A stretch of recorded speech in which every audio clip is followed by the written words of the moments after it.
You're listening to the Bare Metal Cyber Prepcast, created to help you succeed in your educational journey. Learn more at baremetalcyber.com, where additional prepcasts, books, and training materials await. Let's get started.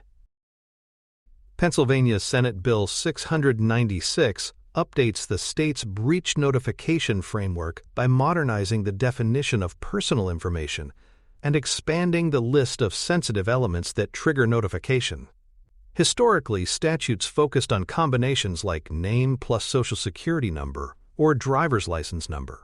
SB 696 reflects today's risk landscape by adding categories whose exposure creates rapid, real-world harm, such as medical identifiers, biometric templates, passport and taxpayer IDs, and data needed to authenticate accounts.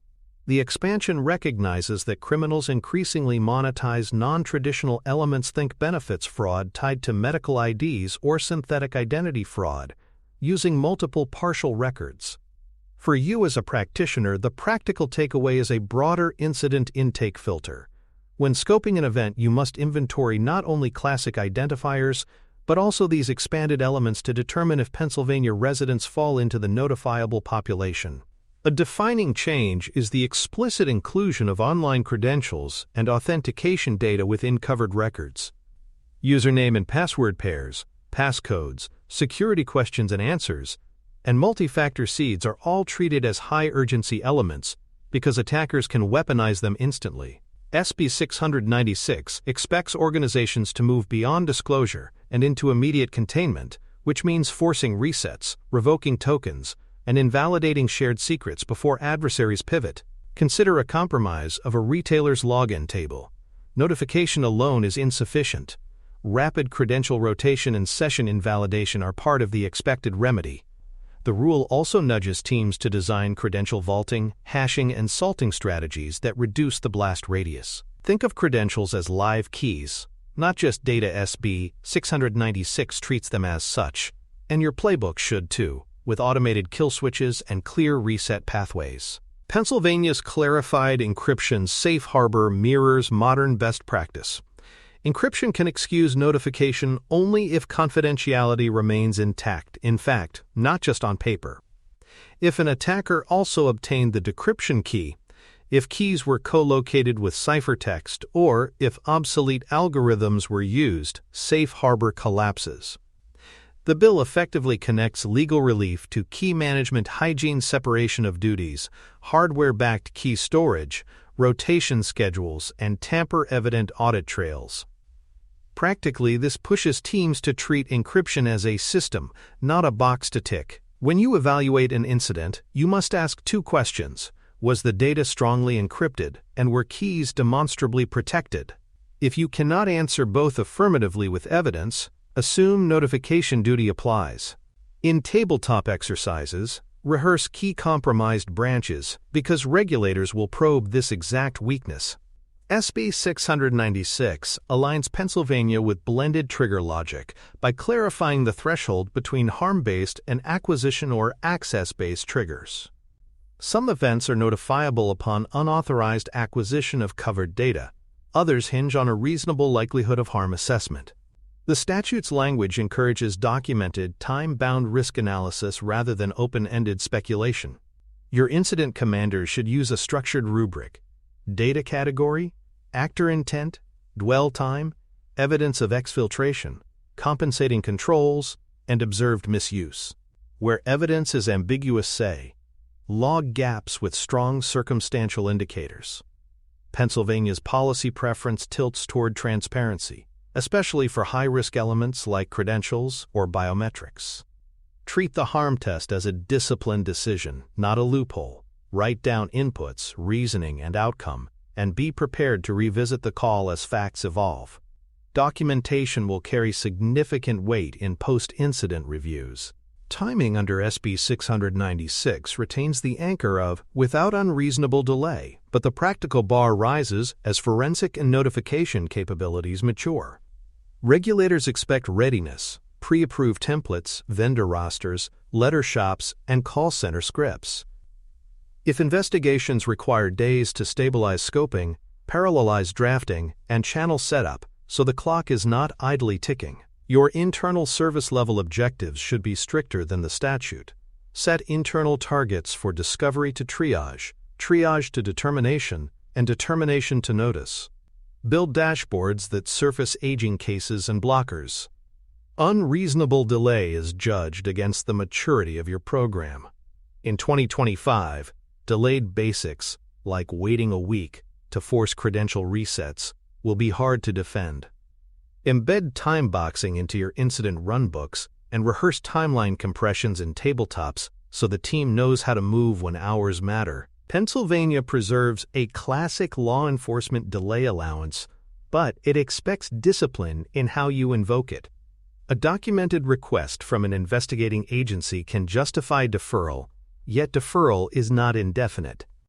Maintain a dated copy of the hold, calibrate the scope of deferred disclosure to the investigative need, and set reminders to recheck status. When clearance arrives, move immediately. Pre-drafted notices and configured channels matter here. Avoid over-withholding. Consumers can still be warned with general safety steps, even if certain investigative details must remain sealed. The North Star is consumer protection, not secrecy. Law enforcement recognizes this balance. Your breach file should clearly track the deferral window, request date, duration, authorizing official, renewal or lift date, and your notification release timestamp once the gag is lifted. Content requirements under SB 696 emphasize clarity, specificity, and actionability. Individuals should learn what happened, what categories were involved, the estimated incident window, what you are doing to remediate, and what they can do next. Avoid hedging language or minimizing risk. Instead, provide concrete steps: credential resets, fraud alerts, credit freezes, and how to access any complementary monitoring. Use plain language, headings, and short paragraphs. Add multilingual support where your customer base warrants it. Remember that content is a risk control. A well-structured letter reduces confusion, call spikes, and phishing susceptibility. Align all channels' letters, FAQ pages, and call scripts so consumers receive consistent guidance. Above all, ensure the notice matches facts. Regulators scrutinize divergence between forensic findings and consumer messaging as a signal of cultural candor. Attorney General outreach under Pennsylvania's regime is triggered by volume and characteristics of the breach, with format guidance that favors consistency and completeness. Treat regulator submissions as an audit packet. Cover timeline, population counts by category, notification content, law enforcement coordination status, and security improvements undertaken. Provide contact details for a knowledgeable incident lead who can field follow-ups. Submitting early, even while investigations continue, can establish good faith. Supplement as scope refines. Maintain a regulator submission checklist tied to SB 696's specifics and pre-test portals or email channels so authentication or file size issues don't delay filing. Think of the AG package as your official narrative: factual, neutral, and comprehensive, anticipating questions about triggers, encryption, minors, and cross-state mapping. Your professionalism here sets the tone for the rest of the engagement. Credit Bureau notification remains a coordination point when affected Pennsylvania residents exceed thresholds or when certain identity elements are compromised. Build a standing playbook with Bureau contacts, required fields, and preferred file formats so you can transmit clean lists quickly. Coordinate timing so individual notices, regulator filings, and Bureau alerts land in a synchronized window. This helps consumers place the event in context and reduces confusion. When Social Security numbers are involved, align Bureau outreach with the activation of credit monitoring or fraud assistance you are offering. Track delivery confirmations and retain submission receipts in the breach file. Remember, Bureau coordination is not just a checkbox. It is part of the protective ecosystem that helps residents prevent downstream harm when sensitive identifiers are exposed. Vendor and service provider duties under SB 696 focus on prompt controller notification and cooperation. Contracts should require discovery to notice intervals, e.g., 24 hours to ensure you can meet your statutory window. They should also compel access to forensic artifacts, logs, and personnel for interviews, and they should stipulate a secure evidence handling process. During an event, convene joint war rooms to prevent context gaps between your teams and the vendor's responders. Post-incident, conduct a joint lessons learned review and capture remediation commitments in writing with dates and owners. Vendor delay is controller risk. Flow-down clauses, audit rights, and meaningful penalties for non-cooperation are practical, not punitive tools, that protect your residents and your regulatory posture under Pennsylvania's updated framework. Public posting and substitute notice pathways remain available for large-scale events or incomplete contact data. SB 696 expects organizations to use prominent web placement, press releases, and regional media when direct notice is infeasible or cost-prohibitive, but substitute is not an excuse for thin communications. Build a dedicated incident landing page with the letter content, FAQs, and links to remediation services. Ensure the page is accessible, mobile-friendly, and optimized for search so consumers can find it quickly. Archive screenshots and publication timestamps for your audit file. Coordinate messaging cadence across channels to avoid mixed signals. If your letter directs consumers to a page, that page must already be live with consistent, current information at the moment letters land. SB 696 heightens attention to minors and education-adjacent data, reinforcing the need for guardian-centric communication. If student records or youth platform credentials are implicated, route notices to parents or guardians where appropriate, and coordinate with schools or districts when they are data owners. Tailor content to explain steps adults can take on a child's behalf: password resets, account monitoring, and watching for targeted social engineering. When minors are involved, consider longer monitoring offers or additional safety guidance, recognizing the unique, long-tail risks of identity misuse for children. Your incident file should document how you identified minor populations, selected channels, and ensured that schools or education agencies receive timely, accurate information aligned with their own statutory timelines and obligations. Sector coordination remains necessary where SB 696 overlaps with federal or domain-specific rules. Healthcare incidents may trigger HIPAA's 60-day rule and HHS filings. Financial incidents raise GLBA considerations and require harmonized timing with banking regulators. Telecom incidents can invoke FCC guidance. Build a crosswalk that maps Pennsylvania's duties to sector overlays, choosing the most protective timelines and content elements when overlaps occur. Your goal is coherence, a single, consistent notice program that simultaneously satisfies SB 696 and sector mandates.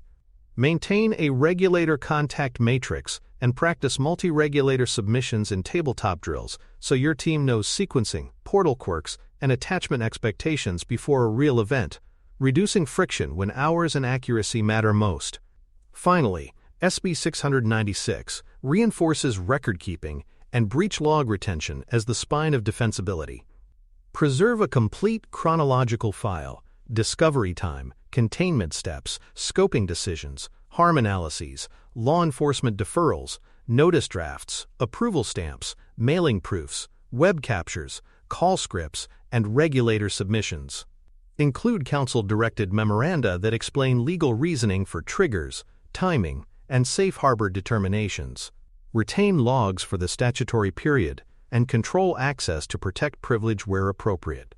In audits and inquiries, well-organized documentation converts assertions into proof, showing that decisions were timely, informed, and proportionate. Treat the breach file as a product of your program. Its completeness is a proxy for maturity, and under SB 696, maturity is what regulators increasingly expect to see. For more cyber-related content and books, please check out cyberauthor.me. Also, there are other prepcasts on cybersecurity and more at baremetalcyber.com. Utah SB 127 updates the state's breach framework by clarifying covered personal data elements and tightening the scope of security breach.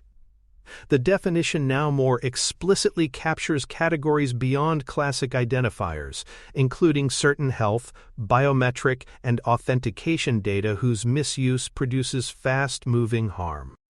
At the same time, Utah refines the breach concept to focus on unauthorized acquisition or access that compromises confidentiality, integrity, or availability, with practical emphasis on confidentiality for consumer notice. For response leaders, the implication is a cleaner decision tree. If protected elements were viewed, copied, or exfiltrated without authorization, and compensating controls like strong, uncompromised encryption aren't present, assume the duty to notify Utah residents. Build your intake questionnaires and forensic scoping checklists to reflect these clarifications so determinations are faster, better documented, and less subject to replay debates during regulator follow-up. SB 127 sharpens notification timelines for both individuals and authorities, while retaining the anchor of without unreasonable delay. Establish internal targets that beat statutory expectations, e.g., determination within 10 days of discovery, draft notices within 5 days of determination, and dispatch within the shortest applicable window among affected states. Utah's clarity should encourage proactive sequencing, parallelize credential resets, regulator drafts, and call center activation rather than waiting for a perfectly bounded scope. When uncertainty remains, send initial notices with clear language that you will update as new facts emerge. Regulators judge professionalism by preparation and speed. Unreasonable delay is less about the calendar and more about whether you used time wisely to protect people promptly while preserving investigative integrity. Utah's triggers for Attorney General and Consumer Reporting Agency notifications follow volume-based thresholds, requiring early population estimates. Build your scoping engine to classify Utah residents quickly by billing address, service location, or verified contact, and to count unique individuals by data element. Coordinate AG filings with consumer notices and bureau alerts so the broader ecosystem is primed for questions and fraud spikes. For multi-state incidents, maintain a tracker of each state's thresholds and portals. Utah's additions should slot neatly into that tracker. Precision matters here. If counts change, update filings promptly and preserve deltas in the breach file. Regulators appreciate candor and version control, especially when you can show how new forensic artifacts adjusted the scope and why supplemental notices were necessary. Utah specifies content items for consumer notices and discourages language that minimizes risk without evidence.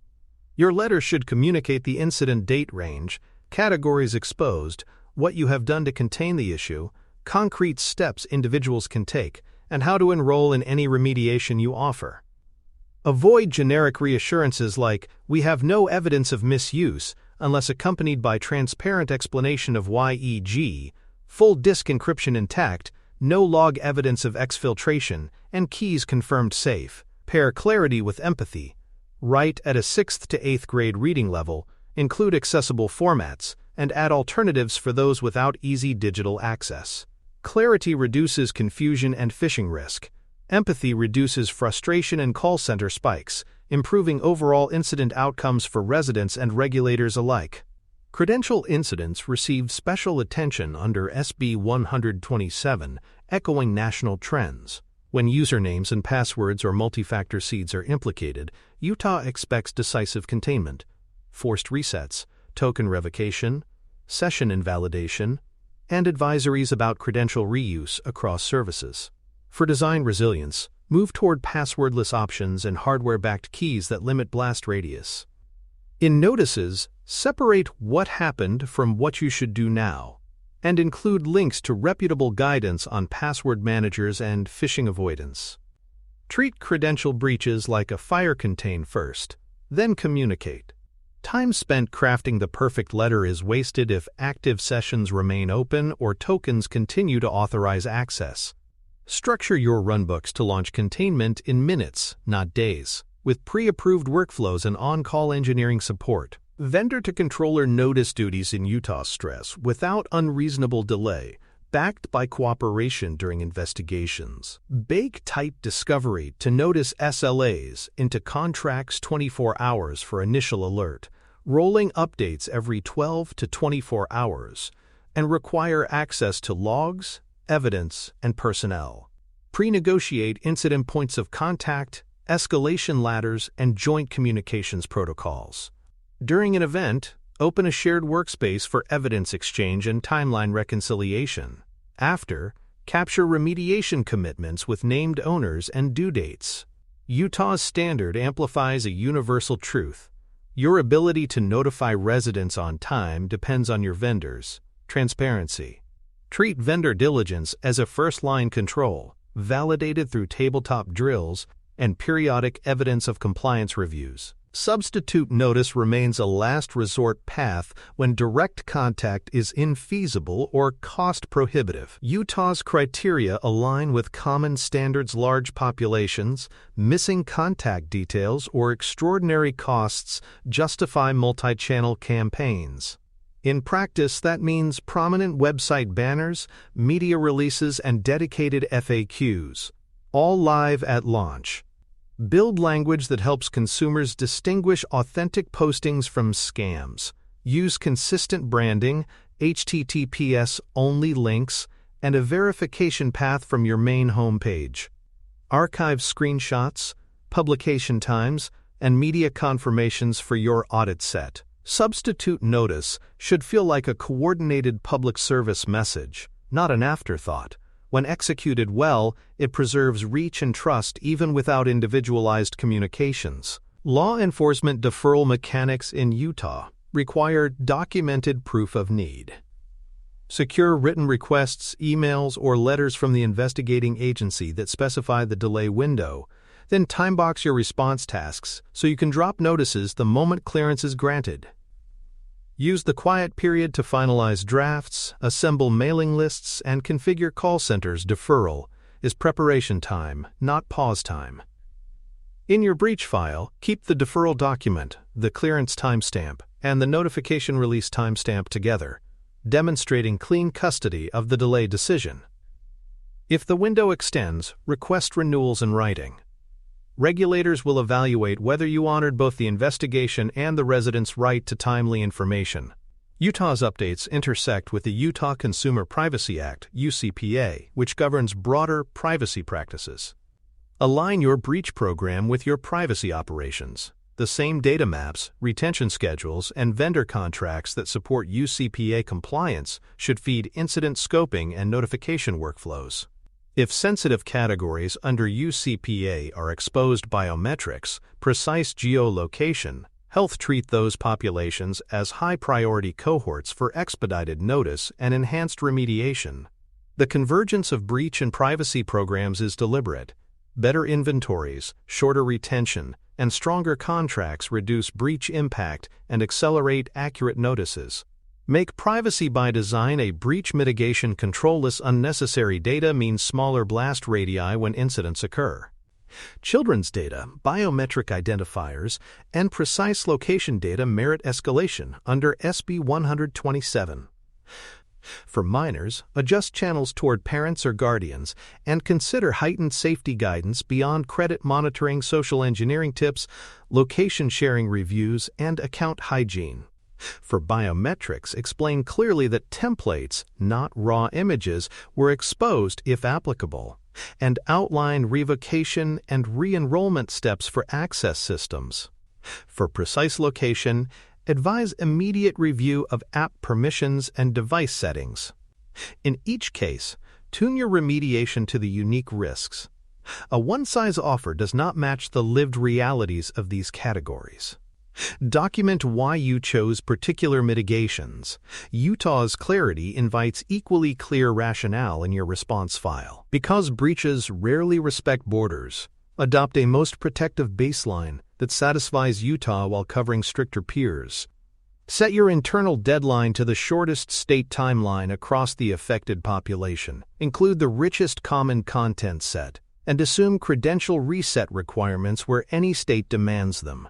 Build a jurisdiction matrix that your response team can consult in minutes, not hours, and pre-map authority portals and attachment lists. This reduces decision friction and prevents split-brain letters that confuse consumers.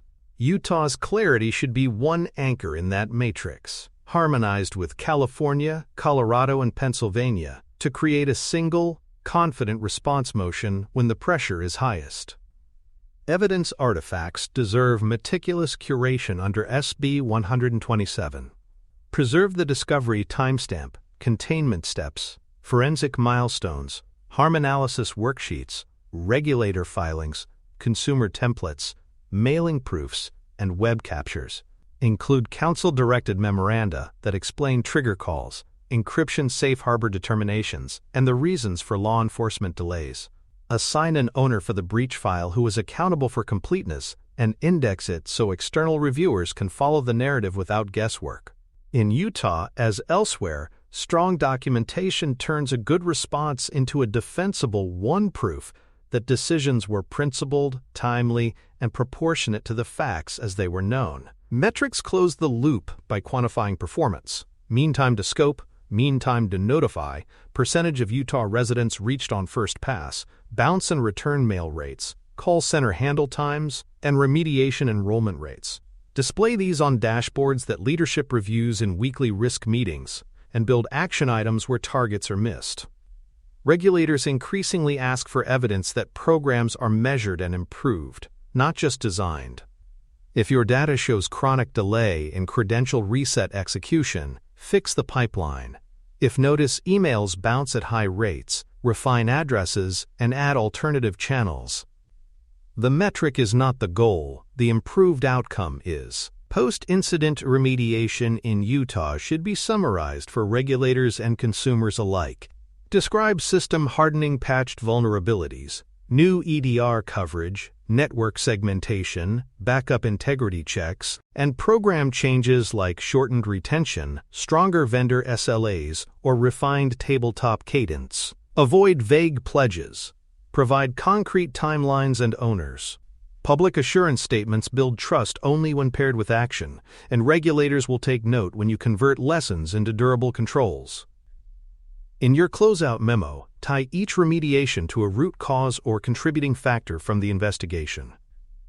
That narrative demonstrates a learning culture, one that reduces the likelihood and impact of future incidents under Utah's updated breach framework. In sum, Pennsylvania and Utah's updates push breach programs toward crisper scoping, faster decisioning, tighter vendor discipline, and better proof. Treat their changes as catalysts to sharpen playbooks, modernize templates, and build auditable evidence from the first hour of response.